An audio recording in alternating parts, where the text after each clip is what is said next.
हाय दोस्तों, पिछले कुछ वीडियोस में हमने ये देखा कि इंडक्शन मशीन का इक्विवेलेंट सर्किट कैसा होता है।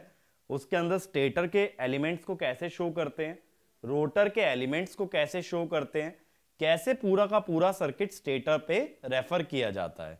ये बेसिक चीजें हमने कवर की। इसके साथ ही साथ हमने ये भी समझा इंडक्शन मशीन में पावर्स कौन कौन सी होती हैं। Input power, air gap power, core loss, mechanical developed power, shaft power, ये सारी चीजों का पावर फ्लो डायग्राम के टर्म्स में हमने ये समझा कौन सा लॉस कहां पे आता है और कौन सी पावर किस टाइप से डेराइव की जाती है। ये सारी चीजें अब हम लोग कवर कर चुके हैं। तो इसके बाद जो इंडक्शन मशीन का मोस्ट इंपॉर्टेंट पार्ट है मेरे हिसाब से, that is called as the torque slip characteristic.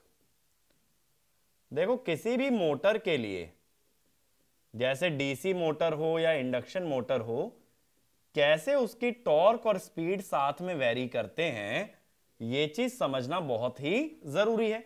Even याद करो, डीसी मोटर के अंदर भी हमने कर्व जब ड्रॉ किए थे तो डीसी मोटर की कैरेक्टरिस्टिक में मैंने प्लॉट करवाया था स्पीड वर्सेस टॉर्क का ग्राफ।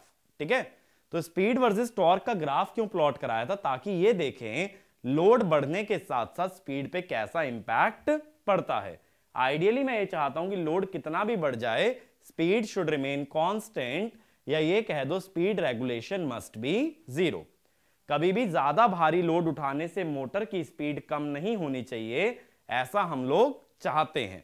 लेकिन होगा कैसा, ये उसकी कैरेक्टरिस्टिक प्लॉट करके ही हमें समझ आ सकता है।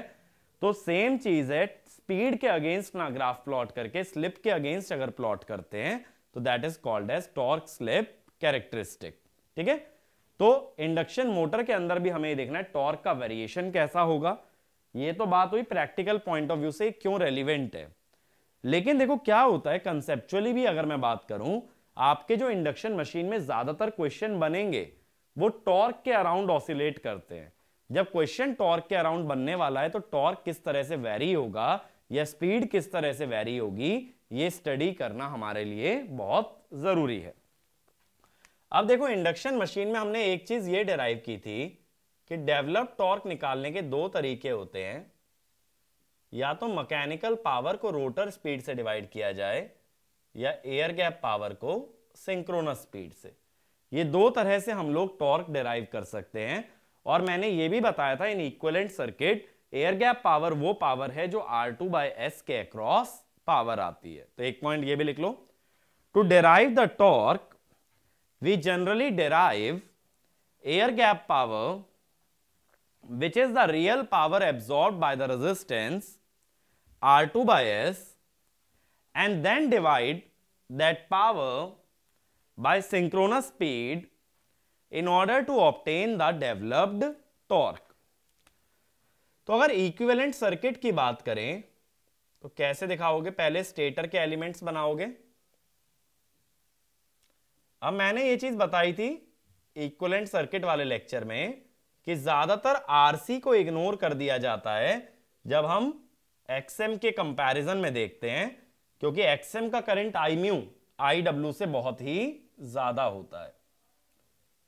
तो देखो, बेसिकली ये जो रेजिस्टेंस है रोटर का, दैट इज R2-S, इसमें हमें रियल पावर निकालनी है। सही बात है। और वही पावर क्या होगी? Air gap power. और यहां स्टेटर पे वोल्टेज लगी है V1, और ये जो V1 वोल्टेज है पर फेज वोल्टेज है स्टेटर की। तो एक पॉइंट लिख लेना, V1 is the per phase stator voltage. ठीक है, स्टेटर की पर फेज वोल्टेज है V1 और हमें पावर निकालनी है R2-S में। R2-S के अंदर जो भी पावर आएगी that will be your air gap power, and that divided by synchronous speed will give us the developed torque. मेरी बात क्लियर हुई? एक पॉइंट और लिख लेना, since I mu is much greater than IW, we ignore the core loss resistance RC in comparison to XM. तो RC को यहां हमने इग्नोर कर रखा है। इतनी बात क्लियर हुई?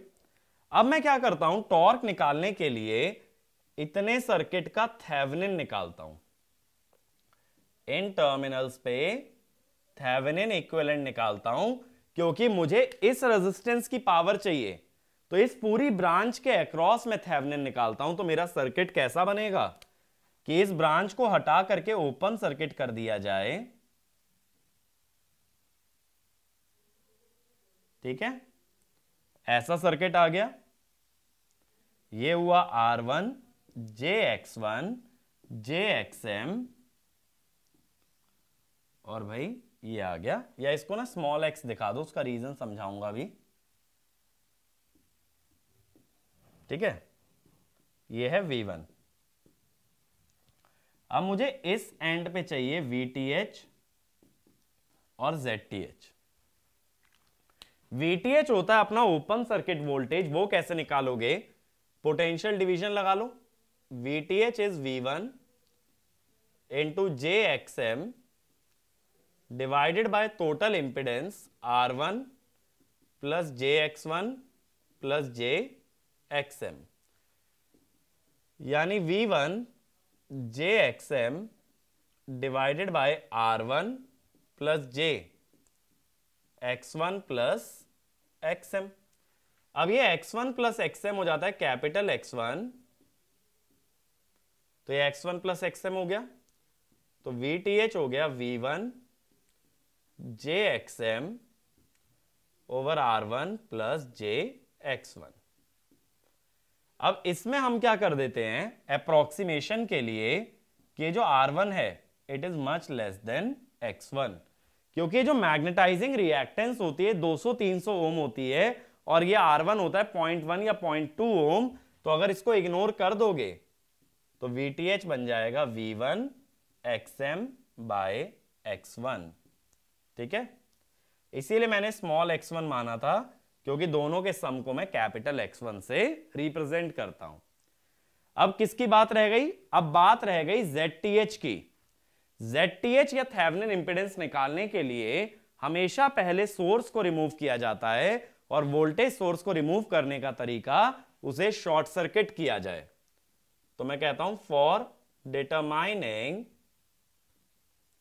Determining ZTH short circuit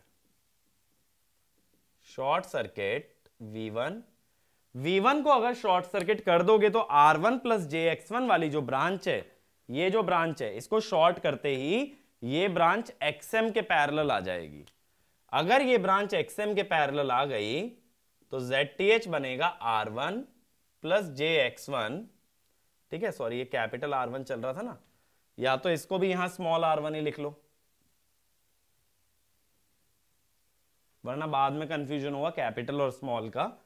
R1 plus JXM parallel JXM,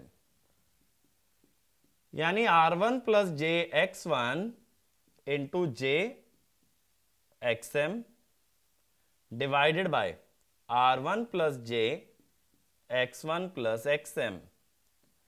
अब ये स्मॉल x1 प्लस XM, इसको हम कैपिटल X1 लिखते हैं, अभी मैंने बताया था, ठीक है। तो नीचे बन गया R1 plus J capital X1।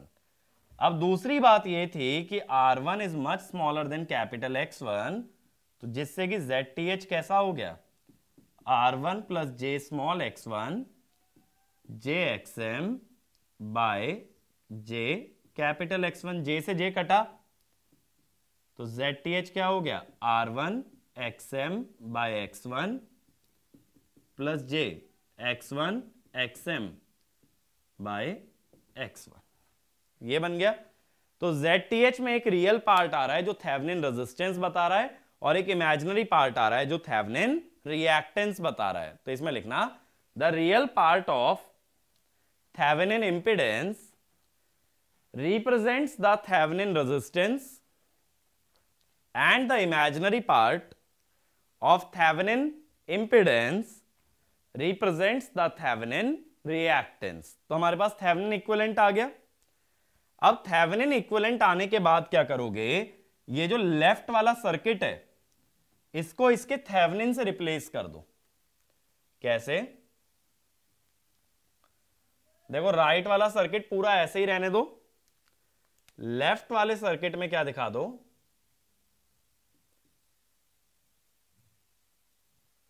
ये J X T H R T H और इधर से अपना वी टी एच, ये बना दिया हमने थेवेनिन इक्विवेलेंट। अब देखो ये सर्किट काफी सिंपल हो गया अपना। मैं सारे पैरामीटर्स की वैल्यू भी एक जगह लिख देता हूं।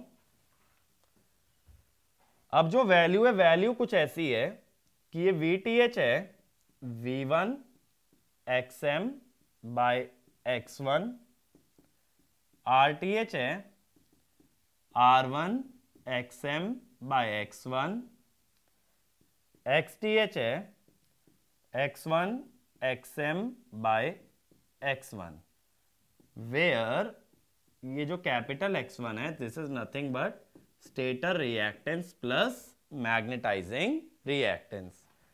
अब ये सर्किट आने के बाद अपना ऑब्जेक्टिव कितना बचा है ये बताओ। हमने ये बोला है कि torque air gap power by omega S से आएगा, और एयर गैप पावर है पावर जो कि इस रेजिस्टेंस की हो, R2 डैश बाय एस की हो। तो अब क्या करता हूं, सबसे पहले मैं यहां करंट निकालता हूं I1 डैश। क्यों? क्योंकि जब रोटर के एलिमेंट्स को स्टेटर पे रेफर किया जाता है तो उस एलिमेंट में जो भी करंट आता है उसको I1 डैश ही बोलते हैं। ऐसे सोचो, जब सेकेंडरी को प्राइमरी लाते हो तो उसके रेफर्ड वैल्यू में जो करंट फ्लो करता है that is your I1 dash. तो वही मैंने दिखाया है। अब ये I1 डैश कैसे लिखोगे, this is basically VTH divided by RTH plus R2 dash by S plus J XTH plus X2 dash. ठीक है, स्मॉल दिखा दो, लीकेज है, छोटा है, इतना लिखा। अब क्या करना पड़ेगा, रियल पावर कैसे निकालोगे? Real power R2 dash by S में होगी 3 फेज की वजह से 3 mod I1 dash square R2 dash by S। Current का मैग्नीट्यूड कैसे लोगे? न्यूमरेटर तो एज इट इज आ जाएगा, डिनोमिनेटर में root of A square plus B square हो जाएगा,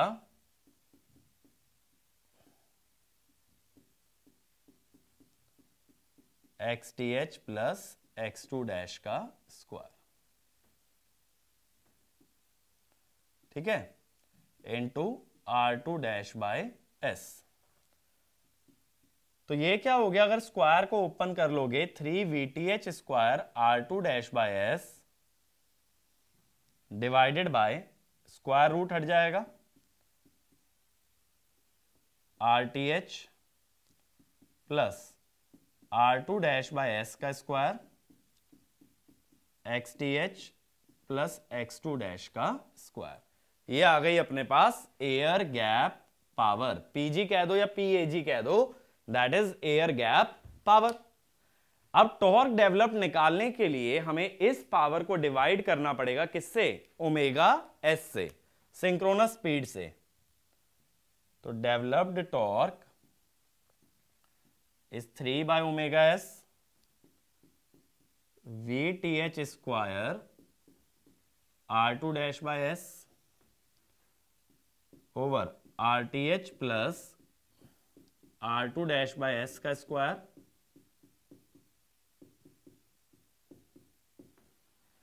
ये बन गई अपने पास डेवलप्ड टॉर्क की जनरल इक्वेशन। ठीक है, तो अगर एग्जाम पॉइंट ऑफ व्यू से मैं बात करूं तो ज्यादातर तो देखो कंप्लीट इक्वेशन का कभी यूज नहीं होता, आगे इसकी अप्रोक्सीमेशंस देखेंगे, ज्यादा यूज उनका होता है। बट स्टिल अगर कंप्लीट इक्वेशन याद रखते हो तो कहीं भी कोई भी मॉडिफिकेशन आ जाए तुम इस इक्वेशन को मॉडिफाई करके बना सकते हो, इसलिए कंप्लीट इक्वेशन भी इंपॉर्टेंट है।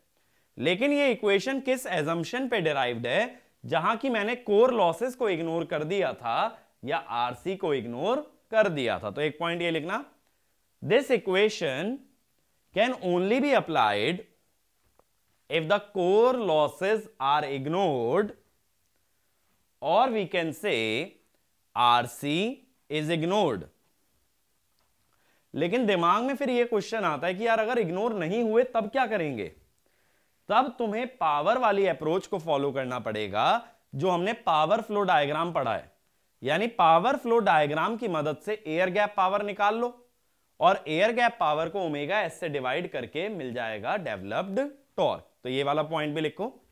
If core losses are not ignored but given in terms of power, then we have to calculate the torque using power flow diagram by dividing air gap power by synchronous speed। ठीक है, इस तरीके से torque निकालोगे। अब ये जो torque की इक्वेशन हमारे पास आई है, हम क्या करते हैं, इसका ग्राफ ड्रॉ करते हैं। टॉर्क की इक्वेशन में देखो एक वेरिएबल है दैट इज स्लिप, और स्लिप पे कौन डिपेंड करती है, स्पीड। कैसे, हम ये जानते हैं कि जो रोटर की स्पीड होती है दैट इज ns1 - s। ठीक है, और स्लिप कैसे लिख सकते हो, स्लिप का तरीका होता है ns - nr/ns। तो स्लिप पे स्पीड डिपेंड करती है और टॉर्क भी किस पे डिपेंड कर रहा है, स्लिप पे। तो टॉर्क स्लिप कैरेक्टरिस्टिक का मतलब टॉर्क का वेरिएशन प्लॉट करना अगेंस्ट एस। तो कैसे प्लॉट करते हैं कि हम लोग एक ग्राफ ले लेते हैं। देखो, अब देखो मैं एक्स एक्सिस पे ना स्लिप नहीं ले रहा, स्पीड ले रहा हूं, और वाई एक्सिस पे मैं ले रहा हूं डेवलप्ड टॉर्क। अब देखो जब स्पीड जीरो होगी, जब स्पीड जीरो होगी तो स्लिप क्या होगी यहां पे 1, और जब स्पीड ns होती है तब यहां पे स्लिप क्या होती है 0, और जब स्पीड -ns होती है तब स्लिप क्या होगी बताओ, -ns पे स्लिप हो जाएगी 2। पुट कर लो ना यहां पे, nr की जगह -ns डालो तो ns + ns 2ns, स्लिप हो जाएगी 2। ठीक है, अब टॉर्क का ग्राफ अगर इस इक्वेशन के हिसाब से बनाया जाए तो ग्राफ कुछ ऐसा आता है।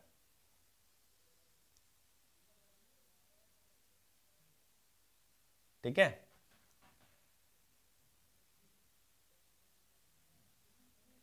यहां पे जो स्लिप लेस देन 0 है,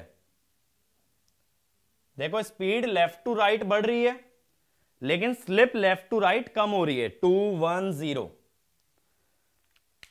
तो ये वाला जो रीजन होता है जहां पे कि स्लिप 0 से लेके 1 तक रहती है that is called as motoring mode. यानी यहां पे मशीन एक मोटर की तरह काम करती है। ठीक है, जहां स्लिप 0 से छोटी हो जाए that is called as generating mode. ठीक है भाई, जनरेटिंग मोड का मतलब यह होता है कि रोटर की स्पीड सिंक्रोनस से ज्यादा है। रोटर की स्पीड सिंक्रोनस से ज्यादा एक ही हालत में हो सकती है कि जब रोटर को प्राइम मूवर से घुमाया जाए at a speed higher than synchronous.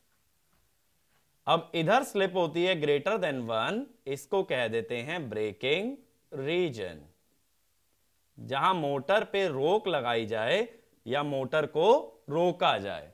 ठीक है, ब्रेकिंग तो हमने डीसी मशीन में भी पढ़ी है ना, तो जब ब्रेकिंग पढ़ाऊंगा तब मैं इस रीजन की बिल्कुल बात करूंगा s ग्रेटर देन 1 की। बात मेरी क्लियर हुई। टॉर्क का ग्राफ तुम्हें याद करना है, इक्वेशन से अगर प्लॉट करना भी है तो ये कंप्यूटर में ही प्लॉट कर सकते हो।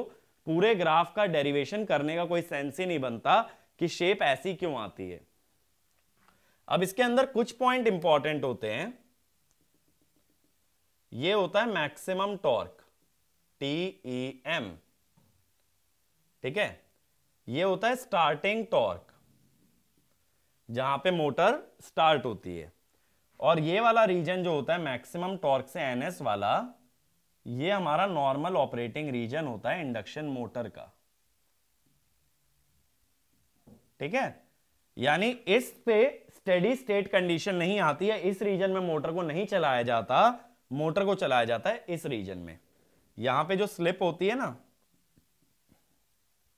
इसको SMT लिख देते हैं। तो 0 से SMT वाला रीजन होता है ऑपरेटिंग रीजन। ठीक है, तो सबसे पहले लिखो motoring mode. Motoring mode bracket में लिख लेना 0 से लेके S1 तक, इसमें लिखो in this mode induction machine works as a motor in which the rotor rotates in the same direction as the magnetic field. एक नॉर्मल इंडक्शन मोटर का रोटर हमेशा मैग्नेटिक फील्ड के सेम डायरेक्शन में rotate करता है. Next point, at stand still the slip is 0 and when the motor rotates, sorry, at standstill the slip is 1 and when the motor rotates at synchronous speed the slip is 0. यही मैंने लिखा है, ns pay slip 0 है और 0 speed pay slip है 1. ठीक है, तो ये टॉर्क का वेरिएशन चल रहा है अगेंस्ट स्पीड. अगला लिखो जनरेटिंग मोड, ब्रैकेट में लिखना s लेस देन 0. इसमें लिखना in this mode induction machine works as a generator and it is rotated at a speed higher than synchronous speed by means of a prime mover. Next point, the stator of the machine is connected to a constant frequency bus bar. Constant frequency bus bar. क्योंकि देखो stator पे हमें output मिलने वाला है, तो induction generator को ज्यादातर एक बस से कनेक्ट कर देते हैं जिससे कि उसकी फ्रीक्वेंसी फिक्स हो जाए. अगर फ्रीक्वेंसी फिक्स नहीं करते तो इंडक्शन जनरेटर का जो आउटपुट है वो वेरिएबल फ्रीक्वेंसी का मिलता है, कभी फ्रीक्वेंसी ज्यादा कभी फ्रीक्वेंसी कम. अगर तुम्हें एक कांस्टेंट फ्रीक्वेंसी चाहिए तो इंडक्शन जनरेटर के टर्मिनल्स को एक इनफाइनाइट बस से जोड़ना पड़ेगा. बट इस पे मैं ज्यादा डिस्क्राइब तुम्हें करूंगा जब इंडक्शन जनरेटर की अलग से बात करेंगे, तब ये सभी बातें मैं बहुत डिटेल में डिस्कस करने वाला हूं. अगला लिखो braking region. Braking region bracket में लिख लो s ग्रेटर देन 1. इसमें लिखना in this region the slip is greater than 1. Slip greater than 1 देखो कब आएगी, अगर ये ns माइनस एनआर की जगह हो जाए ns प्लस एनआर, या ये कह दो अगर nr नेगेटिव आ जाए. देखो स्पीड नेगेटिव है ना, स्पीड अगर नेगेटिव आ जाए तो स्लिप 1 से बड़ी हो जाती है. तो इसमें लिखना in this region the slip is greater than 1 because nr is less than 0 which means the rotor is rotated in a direction opposite to the magnetic field. अब दिमाग में ये आएगा भाई मोटर तो अक्सर मैग्नेटिक फील्ड की डायरेक्शन में ही घूमती है, फिर रोटर को उल्टा कैसे घुमा दिया. ये मत सोचना इन्वर्टेड इंडक्शन मोटर की बात कर रहा हूं, नहीं. ब्रेकिंग रीजन में क्या करते हैं, मान लो तुम्हारी मैग्नेटिक फील्ड क्लॉकवाइज घूम रही है, तो रोटर भी किस डायरेक्शन में घूम रहा होगा, क्लॉकवाइज. सीधी बात है, उसी के पैरेलल घूमेगा. इन्वर्टेड इंडक्शन मोटर की कहीं बात नहीं कर रहे हैं, ठीक है, नॉर्मल इंडक्शन मोटर की बात हो रही है हर जगह. तो रोटर भी घूम रहा होगा क्लॉकवाइज. अब रोटर भी क्लॉकवाइज घूम रहा है, तुम क्या करो, स्टेटर का फेज सीक्वेंस रिवर्स कर दो. अचानक से magnetic field phase sequence reverse होने की वजह से उल्टा घूमना स्टार्ट कर देगी. मैग्नेटिक फील्ड उल्टा घूमना स्टार्ट कर देगी, लेकिन रोटर एकदम से नहीं पलट सकता, रोटर के अंदर है इनर्शिया. तो रोटर उसी डायरेक्शन में घूमता रह गया, लेकिन मैग्नेटिक फील्ड अगर पलट गई तो दोनों की डायरेक्शन एंटी पैरेलल हो जाएगी, और उसी को कहते हैं ब्रेकिंग रीजन. इसमें लिखना this can be accomplished by changing the phase sequence of the stator which reverses the direction of rotating magnetic field, but the rotor direction cannot be instantly reversed due to rotor inertia, and hence rotor and the magnetic field will then rotate in opposite directions. ठीक है, दोनों उल्टी direction में घूमेंगे अगर तुमने magnetic field को reverse कर दिया. बात मेरी क्लियर हुई? ठीक है, ये तीनों मोड क्लियर है. ब्रेकिंग रीजन में मैग्नेटिक फील्ड और रोटर उल्टा घूमते हैं तो मोटर धीरे धीरे स्लो डाउन होती है. मोटरिंग मोड जनरल जिसमें इंडक्शन मोटर का काम करेगी, जनरेटिंग मोड जहां इंडक्शन जनरेटर बनेगा। अब इसके बाद मैं आता हूं अप्रोक्सीमेट रिलेशन पे, जो कि ज्यादातर एग्जाम्स के अंदर यूज होता है।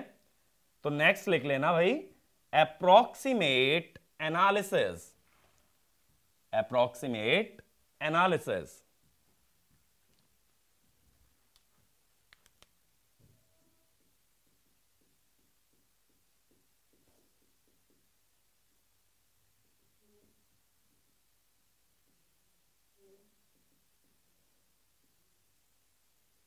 अब देखो इसमें क्या होता है, सबसे पहले हम कहते हैं if stator impedance is ignored. मान लो कि स्टेटर की इंपिडेंस को नेग्लेक्ट कर दिया जाए। ऐसा काफी ज्यादा एग्जाम्स में देखा जाता है, जहां तुम्हें स्टेटर इंपिडेंस ना गिवन हो वहां हमेशा स्टेटर इंपिडेंस को इग्नोर करना है।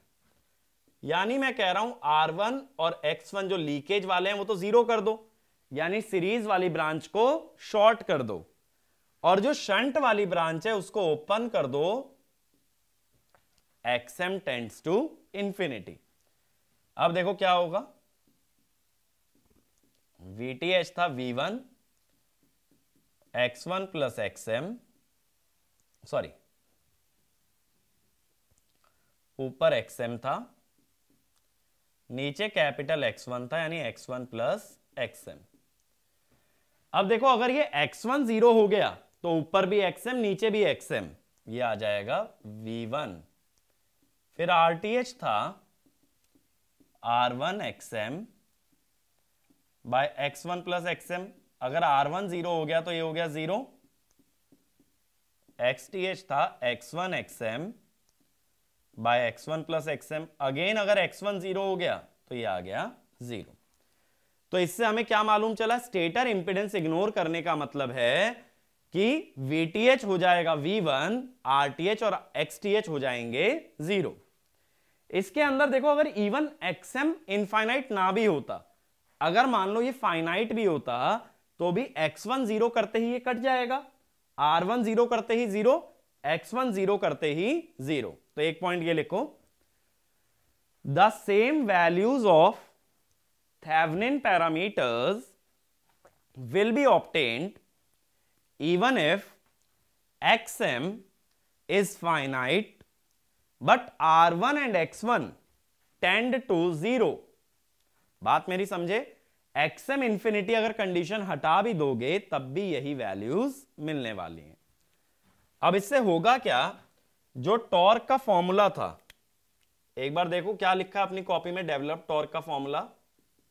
सबसे पहले था 3 बाय ओमेगा एस, फिर VTH स्क्वायर, उसकी जगह हो गया V1 square, R2 dash by S, नीचे था RTH plus R2 dash by S, RTH तो जीरो, फिर था XTH प्लस X2 डैश का स्क्वायर, तो X2 डैश का स्क्वायर।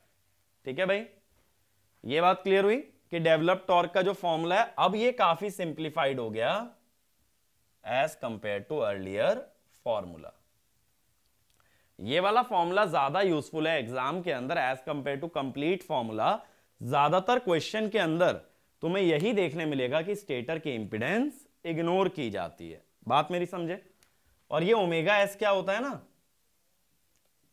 ये होता है सिंक्रोनस स्पीड, तो 120 f बाई पी है, उसको रेडियन पर सेकेंड में कन्वर्ट किया जाता है, तो ये आ जाता है 4 पाई f बाय पी। ये होता है ओमेगा एस। डायरेक्टली याद रख पाओ तो सही है, वरना 120 f बाय पी को रेडियन पर सेकेंड में कन्वर्ट कर लेना। अब इसमें लिखो important observation. Important observation first लिखो, developed torque is proportional to square of supply voltage. अब मेरी बात समझो, अगर develop torque square of supply voltage के प्रोपोर्शनल है तो सप्लाई वोल्टेज जितनी ज्यादा हो उतना ही बेटर है। ये V1 यहां पे क्या होता है, V1 इज पर फेज सप्लाई वोल्टेज। तो ये जितना ज्यादा हो उतना बेटर है, इसीलिए अगर स्टेटर डेल्टा कनेक्टेड हो तो अपने लिए ज्यादा बेटर है, क्योंकि डेल्टा में फेज वोल्टेज लाइन के बराबर आ जाती है। तो एक पॉइंट ये भी लिख लो, in order to increase the per phase supply voltage, to increase the value of torque, we need to have the stator delta connected, in which the phase voltage will become equal to line voltage, will become equal to line voltage। इसीलिए मैंने बोला था induction machine में अगर connection ना दे तो by default क्या मानोगे, डेल्टा कनेक्टेड। ये भी पॉइंट लिख लो इसी के नीचे। इन induction motor, if connection is not specified, assume the stator to be delta connected। ठीक है, ऐसा क्वेश्चन के लिए इंपॉर्टेंट है, तो इसको सर्कल कर लेना, हाईलाइट कर लेना, जो तुम्हें कन्वीनियंट लगे। अगली ऑब्जर्वेशन पे आता हूं, सेकंड, एट लो स्लिप। अब ये लो स्लिप होती है जहां स्पीड ज्यादा हो, स्पीड ज्यादा माने क्लोज टू सिंक्रोनस। तो ये जो ऑपरेटिंग रीजन होता है ना, इसी को कहते हैं लो स्लिप रीजन। फिगर में चाहे तो मार्क कर लेना, इसको कहते हैं लो स्लिप, क्योंकि यहां एस जो है कहां से कहां तक वेरी कर रहा है, 0 से SMT। तो मैं यहां लिख भी देता हूं 0 से SMT। इसमें क्या होता है कि स्लिप अगर छोटी होगी तो ये R2 डैश बाय एस काफी बड़ा हो जाता है X2 डैश से। इस फॉर्मूले में स्लिप अगर डिनोमिनेटर छोटा करोगे तो ये वैल्यू बड़ी हो जाएगी। ऐसा होने से जो डेवलप्ड टॉर्क है 3/ωs V1 square R2 dash by S, नीचे में X2 डैश को इग्नोर कर दो। अब ऊपर नीचे में ये कैंसिल हो जाएगा ना, एक R2 डैश बाय एस, तो ये बनेगा SV1 square by R2 dash. ये भी काफी इंपॉर्टेंट ऑब्जर्वेशन है, ऐसा इसलिए कि यहां जो डेवलप टॉर्क है that is proportional to slip. तो इसे कह देते हैं लीनियर रीजन। लीनियर रीजन कहने का मतलब कि टॉर्क और स्लिप का अगर ग्राफ बनाओगे तो ग्राफ ऑलमोस्ट लीनियरली वेरी करता है SMT तक। ठीक है, कैसे, सिर्फ ग्राफ का ना इतना हिस्सा देखो, ये जो रेड लाइन और ब्लू लाइन के बीच में है, इसमें टॉर्क और स्लिप का वेरिएशन ऑलमोस्ट लीनियर है। वही चीज मैंने बनाई है। ठीक है, ऑलमोस्ट लीनियर वेरिएशन आता है बिटवीन टॉर्क एंड स्लिप। तो कभी भी अगर ऐसा कोई तुमसे क्वेश्चन में बोल दे assume that the motor operates in linear region, तो टॉर्क का ये फॉर्मूला यूज करना है। ठीक है, अब देखो क्या क्या फॉर्मूले तुम्हारे पास हो गए। एक तो एग्जैक्ट फॉर्मूला है टॉर्क का, एक स्टेटर इंपेडेंस इग्नोर करने वाला फॉर्मूला, और एक लीनियर रीजन का फॉर्मूला। टॉर्क के अंदर मेनली ये 3 फॉर्मूले होते हैं जो क्वेश्चन के हिसाब से अप्लाई किए जाते हैं। अब SMT से आगे वाली जो स्लिप होती है उसको हाई स्लिप बोल देते हैं। हाई स्लिप, हाई स्लिप माने स्टार्टिंग के आसपास वाली, जहां स्लिप अप्रोक्सीमेटली 1 है।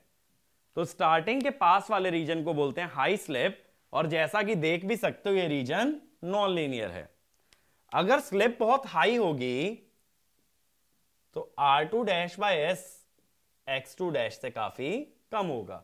वैसे भी हम जानते हैं ट्रांसफॉर्मर थ्योरी पढ़ने के बाद कि जो रेजिस्टेंस होता है, वाइंडिंग का जो रेजिस्टेंस होता है, that is much smaller then leakage reactance हमेशा। तो यहां डेवलप्ड टॉर्क क्या हो जाएगा, 3/ωs V1 स्क्वायर। अब डिनोमिनेटर में से R2 डैश बाय एस को इग्नोर ना करके, किसे इग्नोर कर दो, सॉरी X2 डैश को इग्नोर ना करके R2 डैश बाय एस को इग्नोर करो।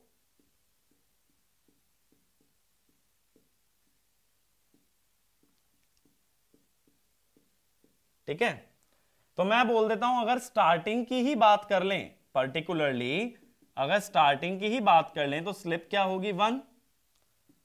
तो स्टार्टिंग टॉर्क जो आएगा वो प्रोपोर्शनल आएगा R2 डैश के। यही चीज मैं तुम्हें सिंक्रोनस से बताता आ रहा हूं कि starting torque is proportional to rotor resistance, इसीलिए स्टार्टिंग के लिए रोटर का रेजिस्टेंस हाई होना जरूरी है। ठीक है, इसीलिए मैंने बोला था डैम्पर वाइंडिंग से अगर सिंक्रोनस मोटर को स्टार्ट करना है तो डैम्पर वाइंडिंग का रेजिस्टेंस हाई रखना पड़ेगा। तो इसमें लिखना in order to produce high starting torque the rotor resistance should be high which is easily possible in slip ring induction motor by the use of external resistance, but in squirrel cage induction motor it is not easily possible। ठीक है, squirrel cage induction motor में ऐसा कर पाना easily possible नहीं होता। एक point और लिखो, the same reason या for the same reason the resistance of damper winding should be increased while starting the synchronous motor। क्योंकि स्टार्टिंग में रेजिस्टेंस हाई रखना जरूरी है, तभी स्टार्टिंग टॉर्क भी हाई आ सकता है। अब देखो मैं समराइज करा देता हूं, टॉर्क के अपने पास बहुत सारे फॉर्मूले हो गए, बहुत लोग कंफ्यूज्ड रहते हैं कि कौन सा फॉर्मूला कब अप्लाई होगा। ठीक है, और मैं अगर तुम्हें बताऊं कि जब कभी मैंने तैयारी की थी ना गेट ईएस की, मुझे इवन कंप्लीट फॉर्मूला पता भी नहीं था। मुझे बस यही पता था ये स्टेटर की इंपेडेंस को इग्नोर करने के बाद क्या फॉर्मूला आता है। ठीक है ना, मुझे ये सब अप्रोक्सीमेशन पता थे, हाई स्लिप लो स्लिप। तो मैं क्या करता था, मैं हर बार यही रोटर वाला ही फॉर्मूला लगाता था और इसी के अंदर जो भी एग्जैक्ट वैल्यूज पुट करके आंसर आता था वही निकालता था, क्योंकि ये सब अप्रोक्सीमेशंस का इतना मुझे आइडिया भी नहीं था। लेकिन ये सब अप्रोक्सीमेशंस जो है ना, कुछ क्वेश्चंस को तुम्हारे बहुत ज्यादा सिंप्लीफाई कर देती हैं, तो ये मालूम होना बहुत जरूरी है। तो देखो जनरल फॉर्मूला टॉर्क का क्या होगा, 3/ω/s VTH square R2 dash by S RTH plus R2 dash by S का square XTH plus X2 dash का स्क्वायर। ठीक है, यहां हमने ये देखा था VTH होता है V1 XM by X1 plus XM, RTH होता है R1 XM by X1 plus XM। अगर भूल भी जाओ ना तो थेवेनिन तो तुम सर्किट से भी निकाल सकते हो, कोई बहुत बड़ी बात नहीं है। ठीक है, फिर एक फॉर्मूला मैंने बताया, अगर स्टेटर इंपेडेंस इग्नोर्ड हो, स्टेटर इंपेडेंस इग्नोर्ड जिसमें कि R1 और X1 0 हो, तो यहां टॉर्क होता है 3/ω/s V1 square R2 dash by S over R2 dash by S का स्क्वायर प्लस X2 डैश का स्क्वायर। फिर लीनियर रीजन वाला फॉर्मूला कब लगाओगे, जब स्लिप वेरी करे 0 से SMT